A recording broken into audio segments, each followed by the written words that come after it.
In John 14:23, it says, whatever you ask the Father in my name, he'll give it. Now, you've been asking Jesus' name. You know, I want a new car. You still got the old car. I want enough money to pay the mortgage. You didn't get the money. You wanted so-and-so to get healed. He died. So what? Because he's not saying this. He's saying whatever you ask in my name. And I showed you last week, the word name in the Bible does not mean somebody's proper name. The word name in mysticism, and Jesus spoke in mysticism. It says he never talked but in a parable. The word name means way. And that's the way they said it. It's just like you said, let's go shoot the bull, or 3 sheets to the wind, or it's raining cats and dogs. That word name means if you say something in my name, that means you're doing it the way I told you to do it. And Jesus said the only way is the narrow way, which is meditation. So he says if you pray to the Father, and that means if you enter into meditation, if you rise to the higher consciousness, which is the Father, the way I tell you to do, then you will get what you want. So what are you going to get? What are you going to get? If you ask that way, are you going to get, a big screen TV? Or maybe a new car? No. Because the rule is that you must ask in the way Jesus said. That's the rule. What is the way? What did he say to ask for? Matthew 5:11, he said, give us this day our daily bread. Once again, bread, let me bend over, I got to pick something up. Bread is a symbolic word.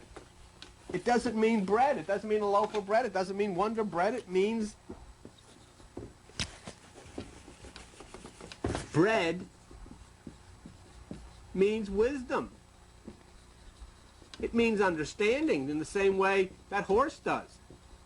It's another word in mysticism that means wisdom and understanding. And all you're supposed to do, you go into meditation to the higher consciousness to seek wisdom and understanding so that you can handle the affairs of your life and the lives of your family and your children and your kids and everybody else in the neighborhood. And you can help people. Your only reason for existing is to be of help to another person.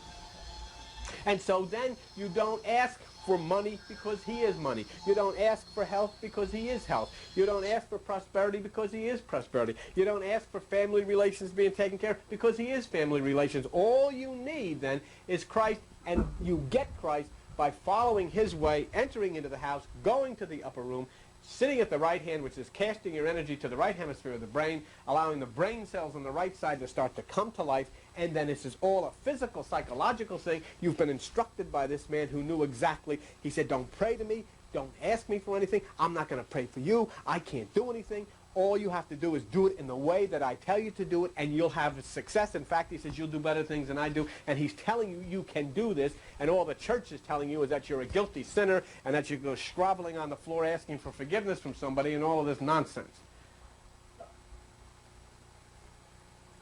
Ask anything in my name in the way I tell you, and he says, I will do it.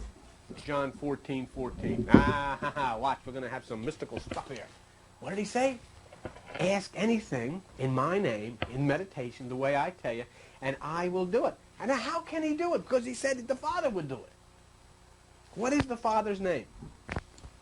If you go to the book of Exodus, and in the book of Exodus, chapter 3, verse 13, you'll see that Moses was in the desert. You know what that means? What does desert mean? Desert means confusion. Moses was in confusion. Let's follow this. You remember Moses went to the burning bush? Let's follow this. Here's Moses. He's you. He's in the desert. It means he's confused. He doesn't know which way to turn. All of these words are symbolic. That's the way the Easterners wrote the Bible. Okay? So he goes up to the mountain. That's what Jesus is talking about. That's the higher consciousness. That's the Father. The higher consciousness is the mountain. Okay? He sees a bush. The bush is that which is attached to the earth. That means in the center of his carnal mind. That which is attached to the earth is the carnal mind. That's the human mind that you and I use. And in the midst of that bush, he sees a fire. Fire means spirit. So what does it mean? It means that Moses, who was confused, raised his conscious level, overwhelmed, right in the middle of his carnal mind, he saw that which is the spirit. Not with his visible, physical eyes, he saw it with his single eye, as Jesus tells you, if your eye be single. And what happened? He then receives this message from that which is the great communicator, that which is the cosmic entity, the higher consciousness, where God, the universal God, speaks. And what is the name? He asks, what is your name? And then God gives his name. And this is the name that is given. You ready for this? I. That's God's name. I. I am that I am. Why two I ams? Because it's YH, which is the male, WH, which is the female, in all, as Jesus said when God created them, he made them male and female. It is that part of all of us. The spirit and the mind. Male and female. Male mind, female spirit. Okay? He made them male and female. So his name is I. And so this, then through tradition, this YHWH started to be pronounced Yahweh. And that's how the word Yahweh came. God didn't make that up.